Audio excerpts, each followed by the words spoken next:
Hi everybody, today we're going to talk about working with decimals. We'll look at adding, subtracting, multiplying, and dividing. I primarily have two goals for this lesson.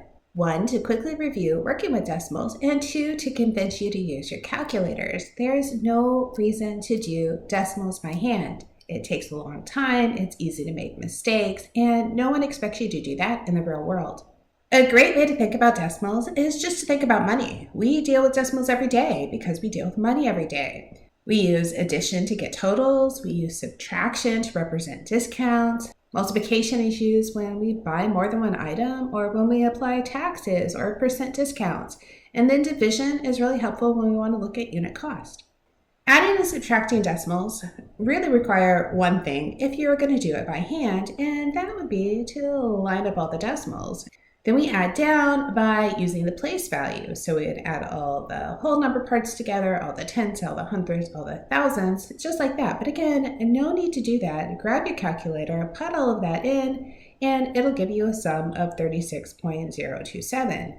Subtracting really isn't any different. It just means maybe we have a few negative signs with our numbers. But like before, I don't want you to do this by hand. I want you to grab a calculator and remember just to put those negative signs in where you need them. This time, I took the same numbers, throw in a couple negatives, and I got 10.971 as my sum.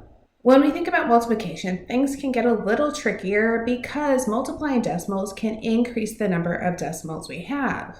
If you had a whole number times a decimal, you're going to end up with the same number of decimal places as you started with. But then we go to buy things. We don't always have whole number multiplication times our decimal. So for example, let's say we bought 1.25 pounds of apples and they cost $3.79 per pound. Well, that 1.25 times 3.79 ends up as 4.7375. Notice I had two decimals for my first number, two decimals for my second number. When I multiply, that gives me a total of 4 decimals altogether. So we see this bigger number of decimals when we're doing multiplication. Remember, let your calculator do the hard work here. Let it do the multiplication, and then you might just have to do a little analysis at the end and think, what kind of number do I need to give as the answer? And we'll talk about that a little bit more. When I quickly think of division of decimals, the first thing that pops into mind is unit price. And it tells us the cost per unit of measure. So this is really helpful when you're shopping and you're trying to decide what size should I buy.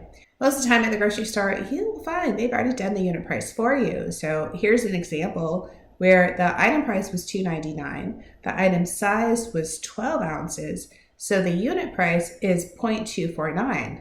How did they get that? They took the item price, $2.99, they divided by the size, 12, and it came out to 0.249166667.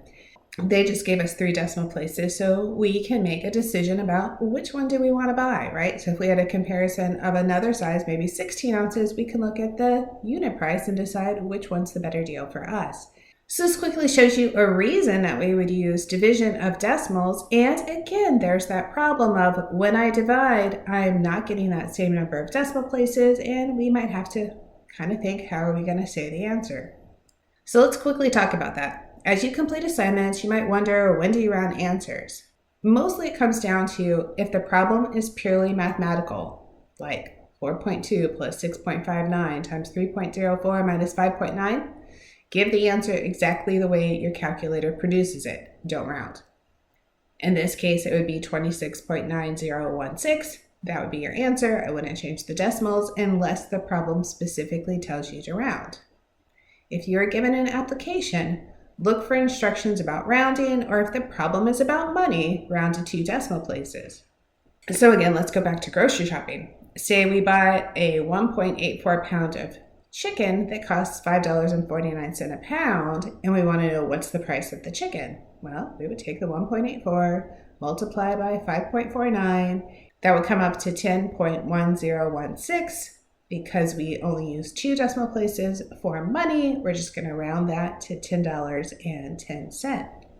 We will continue to talk about decimals in the coming weeks. We'll talk about percentages. That will make us do more multiplication of decimals. You'll find that when we talk about statistics, we like to talk about percentages a lot just to give us some ideas. Sometimes percentages say something that numbers don't tell us. So just remember that decimals are fine.